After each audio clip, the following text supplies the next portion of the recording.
Eyewitness Week comes from Bedford, and from this view here, Bedford still seems to be very much the traditional county town it was 40 years ago. But away from the river, the face of Bedford has changed radically. Over 70 different racial groups have now settled in Bedford. And if you take its Christian community alone, the town can offer 50 different choices of worship. The Italians used to be the largest immigrant group, but in recent years they've been overtaken by the Asians. Today, modern Bedford includes people from 4 continents, and within 2 generations, this previously traditional town has been transformed into one of the most ethnically diverse communities in the country. Just look at the range of ethnic communities you can find in a single street. Now, back there, the Polish club, and almost next door is the Islamic Religious Centre. Round the corner is an Italian club, just up the road is an Italian church. But we're beginning on this side of the road with the West Indians. This Pentecostal community has brought to Bedford their Caribbean tradition of gospel singing. So we start with the choir of the Miracle Church and their chorus, Born Again.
Building a community begins here in the nursery unit. In this group alone, there are Bengalis, Africans, Hong Kong Chinese, Indians, and West Indians. Now, why is it that, given the size of its immigrant community, Bedford, unlike so many other towns, has avoided some of the dreadful examples of riots and racial strife? In seeking for the answer, perhaps it's no coincidence that Bedford's greatest son, John Bunyan, was himself a martyr to tolerance. And this is the Moot Hall, where he grew up as a boy, and this is the Bunyan was born on the outskirts of Bedford, quite near here at Elstow. On this village green, he played as a child. And in the old Moot Hall, now a Bunyan museum, I spoke to Dr. Bob Owens to find out more about him. I'll go through first, Bob. I think I just about get in there. It's a lovely old place, isn't it? It is indeed. Now, what kind of man was John Bunyan? Well, Bunyan was a son of poor parents. His father was a working man, a brazier, who went about mending pots and pans. Like a tinker? Yes, a tinker. That was what they were called in the 17th century. And as a boy, he would have played on the green outside here, and he rang the church bells. And when he was 16, the Civil War had begun in England, and Bunyan left home and went and joined the Parliamentary Army. And he was stationed at Newport Pagnell for 2.5 years. And this was a very exciting time to be young in England, because the Parliamentary Army, people were discussing very radical thoughts, such as, for example, extending the franchise. And people were beginning to think of how you could worship outside the state church. And after coming out of the army, Bunyan came back here to Elstow and became a brazier like his father, and went about the country mending pots and pans. And he got married, and he became a preacher himself. He joined the church in Bedford, and he began to preach, travelling around the countryside and also in Bedford. But in 1660, the king came back again, and Bunyan was taken at a meeting and arrested and put into prison. What were the principles he was arrested for? What was he fighting for? Well, the main principle was the idea of toleration, the idea that you could preach and worship freely outside the structure of the established Anglican Church. In the 17th century, people thought that you couldn't possibly allow ordinary people to meet outside the church because the whole social framework, the whole social fabric would break down. Thanks very much, Bob. That's the finest history lesson I've ever had in 2 minutes. We'll be talking to Bob again later on. Now, it was while Bunyan was behind this very prison door that he wrote one of the finest works in English literature, Pilgrim's Progress. And the wonderful opening of that work will be read for us now by the minister of the Bunyan meeting, the Reverend Peter Prothero. As I walked through the wilderness of this world, I lighted on a certain place where was a den, and I laid me down in that place to sleep. And as I slept, I dreamed a dream. I dreamed, and behold, I saw a man clothed with rags, standing in a certain place, with his face from his own house, a book in his hand, and a great burden upon his back.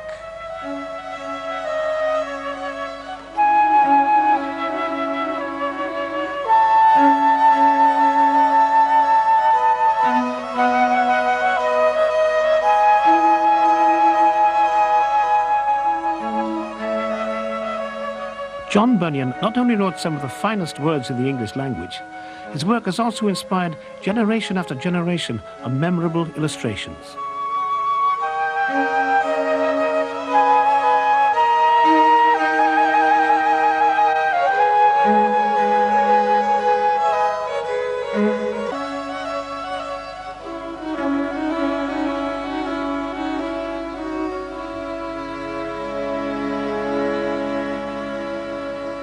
What are wonderful illustrations. Now, Bob, tell me, why is it something written in the 17th century still appeals now in the 20th century? Well, I think, first of all, Harry, because Bunyan was such a naturally gifted writer of English prose. And also, he had such a great gift for creating characters that come vividly alive. I mean, characters that everybody knows, like the foul fiend Apollyon, giant Despair and Doubting Castle, and the trial of the pilgrims at Vanity Fair. These are parts of the book that have just entered into the English language. But not only the English language, it's popular in 165 countries, I believe. It's been translated in those languages anyway. Yes, it has indeed. And I think the reason for that really is that if you look at the core of the book, it's a very simple story. It's a story of a man who's on a quest for the truth. He leaves his house, he leaves his family, and he sets off, and he has all sorts of adventures and struggles and trials, and he has faithful friends, and he eventually makes it through over the river to the promised land. And I think that, if you like, folk tale element of the story is one that crosses cultural boundaries. And I think, again, that the story is one which is about the struggle of the poor and the oppressed and the dispossessed of this world, who are struggling against oppression and against the rich and the powerful. And I think for those reasons, the book is one that appeals to readers of all nationalities. I can identify. Yes. Yeah. Well, thanks for talking to us, Bob. Very interesting indeed.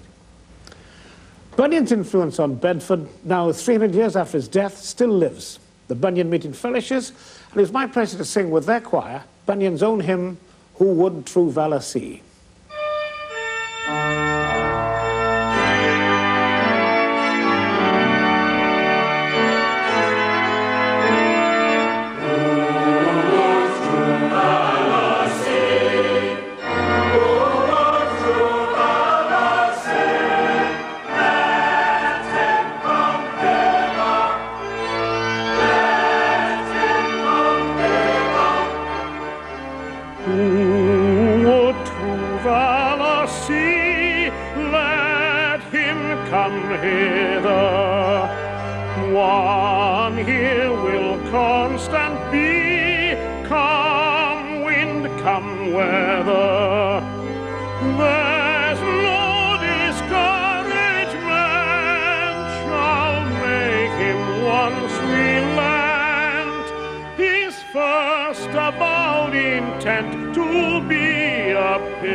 Hobgoblin awful fiend, don't his spirit.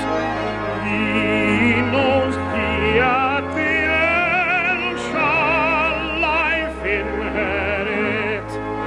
Their fancies fly away, he'll fear not what men say.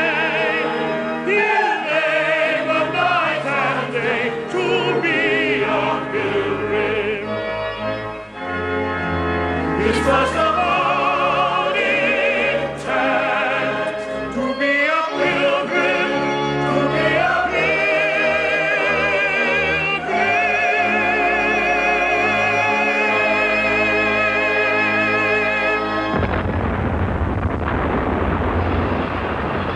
300 years after that hymn was written, the 20th century came face to face with Bunyan's principles. When the Second World War ended, many refugees from Europe, victims of war and politics, found themselves marooned in Britain, and Bedford was prominent in offering them work. After 1945, displaced persons from all over Europe, Czechs, Ukrainians, Poles, and especially Italians, found employment here at the London Brick Company on the outskirts of Bedford. Then 10 years after that first influx from Europe, a second wave of immigrants arrived, this time principally from Asia. And so today, the brickyards here at Stewartby seem like the United Nations. 32 different nationalities work here. And such is the variety of tongues that the London Brick Company has to issue its handbook to employees in 4 different languages: English, Italian, Punjabi, and Urdu. Who could have imagined 2 generations ago that the Brickworks recruitment policy could have altered the racial mix of Bedford's entire community? Story song.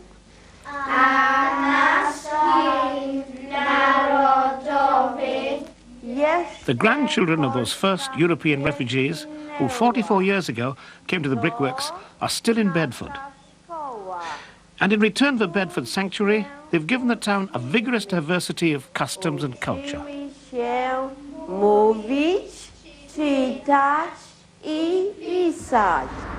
Few communities in Bedford are more proud of their traditions than the Poles. We went to the Dom Polski, the Polish house, to enjoy with them an evening of traditional dancing.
Most of the Indians living in Bedford are Punjabi, and although they've moved thousands of miles from the Indian subcontinent, they've retained their Sikh religious traditions. The word Sikh, incidentally, means a student, and Sikhism, which goes back to the 16th century, puts great emphasis on the importance of learning. Although in most of their lives men play the more dominant role, in Sikh services women can officiate in the reading of the holy book. The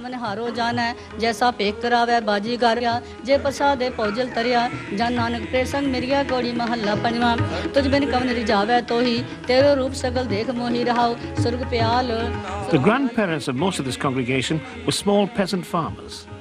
Village life in the Punjab was very hard because their farms were too small to support them. And so, facing economic collapse, they were forced to emigrate. In coming to Britain, therefore, these Sikhs have had to adapt not just from the east to the west, but also from the countryside to the town.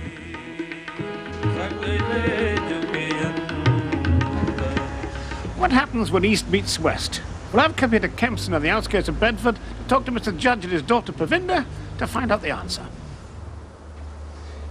Hello, Mr. Judge. Hello. Nice to meet you. Pravinda. Hello, how do you do? Nice to see you do. Welcome. Oh, now then. Joginder, why did you first come to England? We came here for better opportunity and to support the family. You know, the family is more important than anything else because everything learn from the family. So I think it is like a small world. Family is very important. So if you have a nice family life, the children will be happy. So everything learned from the family. So family is very important. Now, do you still hold with the Punjabi tradition of arranged marriages? It all depends how we apply arranged marriage. You see, in arranged marriage, they have a good point of view and a bad point of view. But from my personal point of view, I will never force my children to marry against their will. So I am against in forcing. So I think if we use the arranged marriage in the right way, it works all right. How do you feel about that, Pravinda? I think it's all right because our parents go into marriage with a more realistic sort of view of it, and they'll consider whether families have a good reputation, whether you're going to be financially secure. And it's not just the question of, you know, being happily in love and the idea of romance and what have you. So I think it's good because practically it works better. I think in most relationships you have to work at it. It's not just a question of waking up one morning and finding the man of your dreams there, you know, waiting to sort of sweep you off your feet. I think it's good, but you have to compromise. Now, your family's had to compromise because they came from India to here. Now, you were born here. How do you feel about compromise, you and other young Asians? I think it's hard, but in the long run it is worth listening to your parents and holding on to your culture and your religious views, because I think it makes you into a much more richer, well-developed person. But how far are you prepared to compromise? Well, I personally have chosen to have an arrangement.